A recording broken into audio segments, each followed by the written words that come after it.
यशोमती मैया के नंद लाला। अब उसकी क्रूरता की कथा ऐसे मोड़ पर आ पहुंची जहां से वापसी असंभव है, क्योंकि अभी अभी उसने देवकी के छठे पुत्र का वध कर दिया है। हे प्रभु, कितना दुर्दांत है ये कंस। किंतु एक ही जन्म में एक साथ दो माताओं का पुत्र बनने में उसने आपकी सहायता कैसे की प्रभु? उसके भय ने उससे ये कार्य सहज ही करवा दिया देवराज। जन्म लेते ही माता देवकी के सभी पुत्रों की हत्या कर उसने मुझे विवश कर दिया है। अब जीवित रहने के लिए मेरे अवतार को माता देवकी की कोख से जन्म लेने के तुरंत बाद मैया यशोदा के पास गोकुल जाना ही होगा। और इस प्रकार कंस के कारण एक ही जन्म में दो माताओं का पुत्र बनने का आपका वचन सत्य सिद्ध होगा।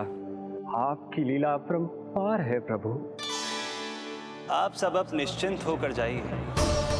मेरे अवतार के जन्म होने की घड़ी अब निकट ही है। हम धन्य हुए प्रभु। हम धन्य हुए प्रभु।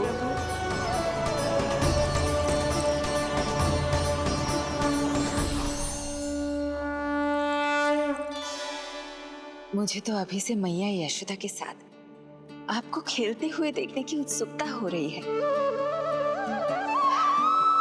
उनकी प्रवृत्ति कितनी निराली है। क्रोध ना करूं तो क्या करूं? देखिए इसकी सतानी, फिर चला गया सुलक्षणा के बगीचे में फूल खाने।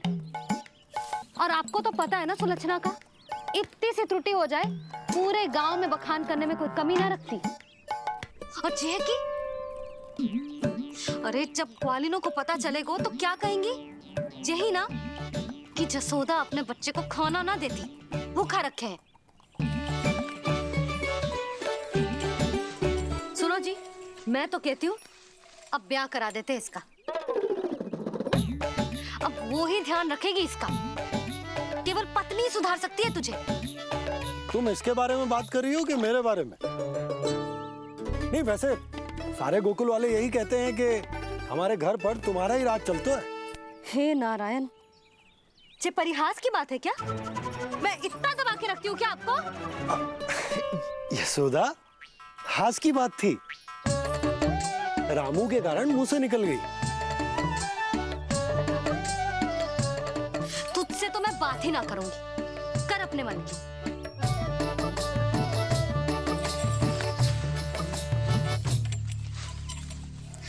पता है तुझे कितना क्रोध आता है जब तू ऐसे बिना बताए घर से चला जाता है। प्रेम है जे मेरा, चिंता है मेरी। तुझे कुछ हो जाए तो अपना लल्ला माना है तुझे।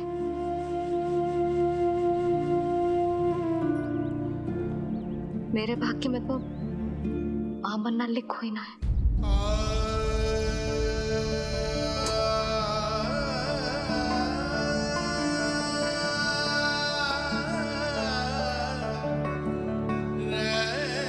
यशोदा,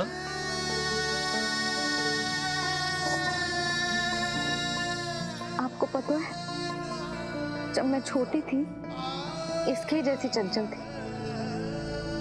गांव वाले कहते थे एक बार बड़ी हो जाएगी अपने आप ठहराव आ जाएगा। ना आयो।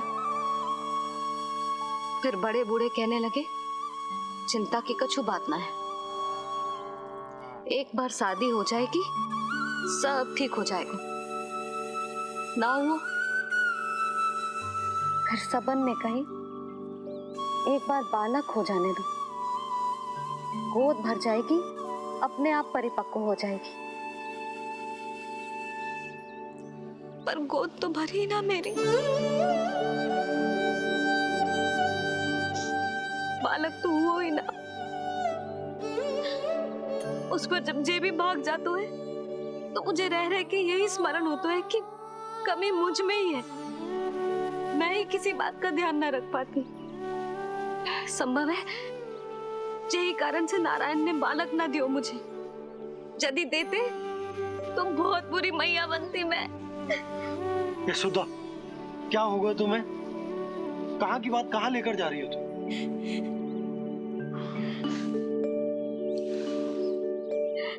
बालक अवश्य होगा हमें, और बहुत अच्छी मैया बनोगी तुम। बस नारायण सही समय की प्रतीक्षा कर रहे हैं। मेरी तो ना सुन रहे थे, आप ही कह दियो उनसे, अब और प्रतीक्षा ना होगी मुझसे।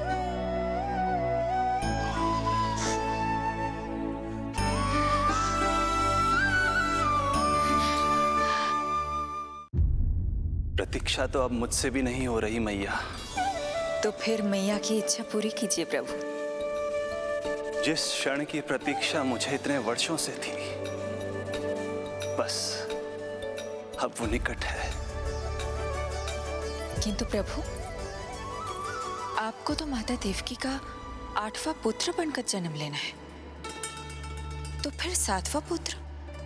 धीरज रखिए, धीरज। आपको तो ज्ञात ही है, मेरे यहां देर है, अंधेर नहीं। मैं यहाँ तुम दोनों पर आश्रित हूँ यशोदा। भोजन, सुरक्षा, परिवार का अपनापन सब कुछ दिया है तुमने मुझे, किंतु मेरा दुख मुझे एक क्षण भी चैन लेने नहीं देता। मेरे स्वामी और बहन देवकी कितने ही वर्षों से कंस की काल कोठरी में बंदी है। दिन रात नियति के शाप को सहन करने के अतिरिक्त और कोई उपाय नहीं है उनके पास। ऐसे में मैं सुख की सांस कैसे लूं? कीर्तिमान की हत्या के बाद मेरी सुरक्षा के लिए मेरे स्वामी ने मुझे यहाँ भिजवा दिया चुपचाप, किंतु मेरा हृदय तो वही छूट गया यशोदा। इससे तो अच्छा होता कि मैं भी उसी कारागार में होती, मेरे स्वामी और बहन देवकी का दुख तो साझा कर पाती। अपनी 6 संतानों को कंस के हाथों मृत्यु के गोद में जाते देखा है उन्होंने। अब तो मुझे उस क्षण की कल्पना से भी डर लगने लगा है, जब देवकी अपने 7वें पुत्र को अपने गर्भ में धारण करेगी। भय से भविष्य नहीं टलता, होनी होकर ही रहती है। समय बीता और देवकी के गर्भ में 7वें पुत्र का आगमन हुआ। क्या इसका भी भविष्य वही होगा जिसके भाइयों का हुआ था? इस बंदी गृह की दीवारें, प्रत्येक ईंट, प्रत्येक पत्थर, यहां तक कि यहां की वायु भी उस कंस की बंदी है। अब तक तो उसे सूचना भी मिल चुकी होगी। वो निर्दयी, क्रूर प्रतीक्षा कर रहा होगा कि कब तुम्हें प्रसव हो और कब उसकी तलवार हमारे नन्हे शिशु, हमारी 7वीं संतान का रक्त पिए।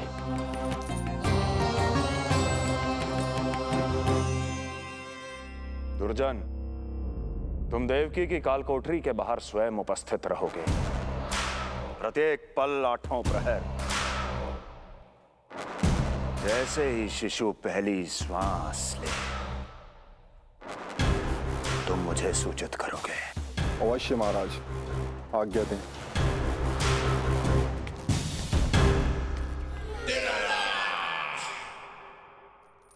कुछ कीजिए स्वामी, कुछ कीजिए। मैं नहीं चाहती कि ये अपनी प्रथम श्वास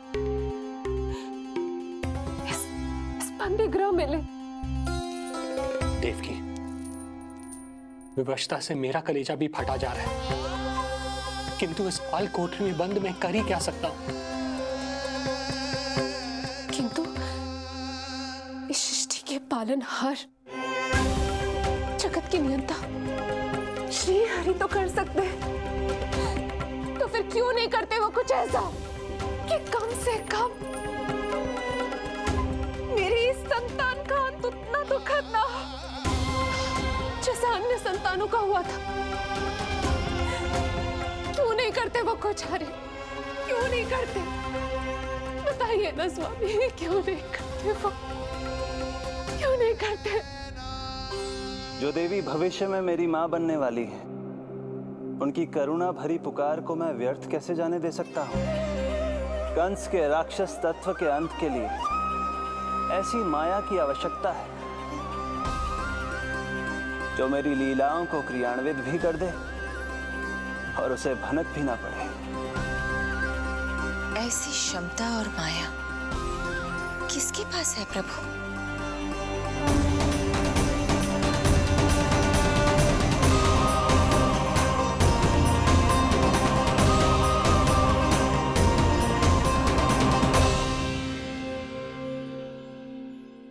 ओम नमो आकर्षणी ज्वाला मालिनी, ओम नमो भगवती क्लेशनाशिनी।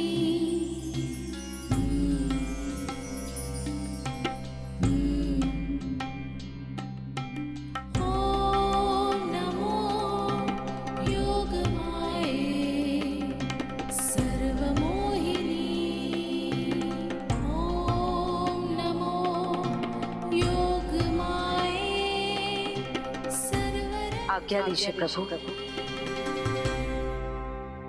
माता देवकी का गर्भपात करके उस संतान को रानी रोहिणी के गर्भ में स्थापित कीजिए देवी।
योग माया ने अपना कार्य पूर्ण किया। सुबह सूर्य की रश्मियां देवी रोहिणी को ऐसा संदेश सुनाएंगी जिसे सुनकर वो प्रसन्नता से झूम उठेंगी।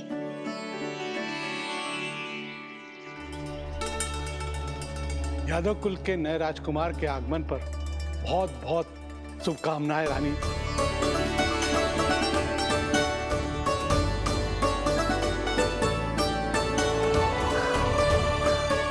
यशोदा, मैं माँ बनने वाली हूँ। यशोदा, सुना तुमने? चिच्ची, मैं माँ बनने वाली हूँ।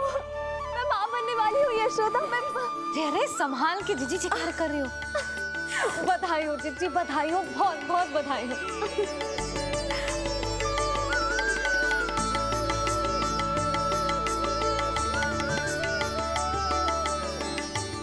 विधि का विधान भी विचित्र होता है। रोहिणी, जिनका ये पुत्र नहीं है, वो प्रसन्न है, किंतु देवकी, जिनका ये पुत्र है, वो व्याकुल है।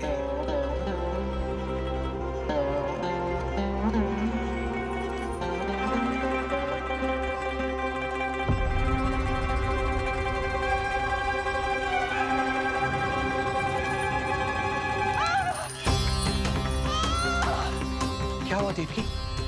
तुम ठीक तो? स्वामी, स्वामी मेरा पुत्र, स्वामी हमारा पुत्र चला गया। स्वामी, हमारा पुत्र चला गया। धीरज धरो देवकी, संभव है यही श्री हरि की इच्छा हो। किंतु मैंने उनसे ये तो नहीं मांगा था ना स्वामी। मैंने कहा था हमारा पुत्र यहाँ श्वास न ले। इसका ये अर्थ नहीं था। क्यों किया नारायण ने ऐसा? क्यों किया?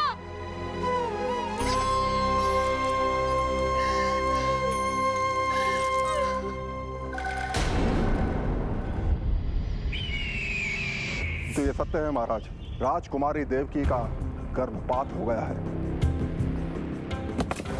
बच गया वो शिशु। किंतु यदि मेरे हाथों उसकी मृत्यु होती तो अधिक कष्ट होता उसे। सुख में समय पंख लगाकर उड़ता है। शीघ्र ही रोहिणी के प्रसव का दिन आ पहुंचा और उसने एक स्वस्थ और सुंदर बालक को जन्म दिया।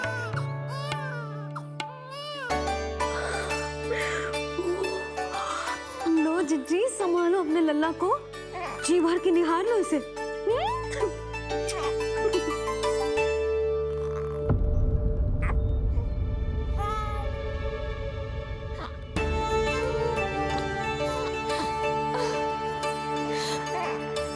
मेरा पुत्र राजकुमार।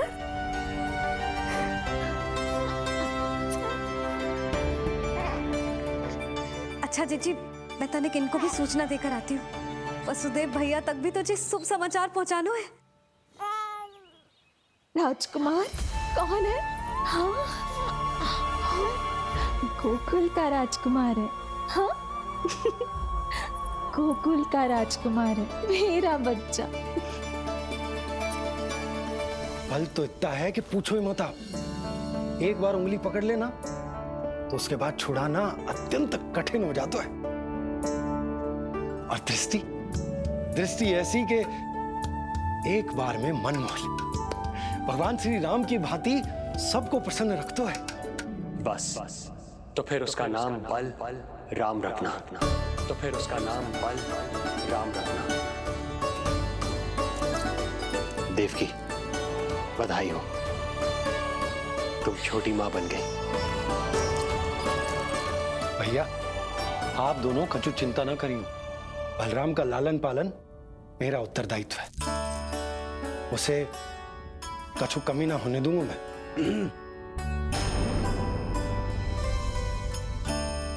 मुझे चलना चाहिए।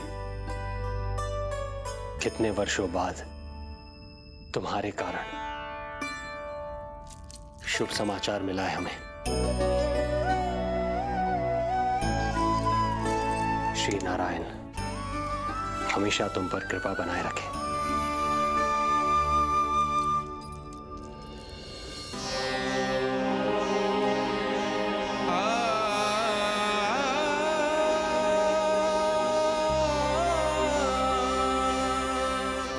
आपको बहुत बहुत बधाई हो स्वामी।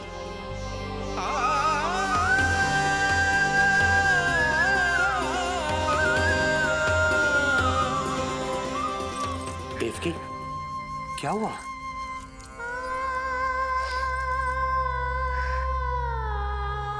कुछ नहीं। रोहिणी दीदी ने आपको वो सुख दे दिया जो मैं कभी ना दे सकी। उन्होंने आपको संतान दे दी, किंतु मैं देवकी,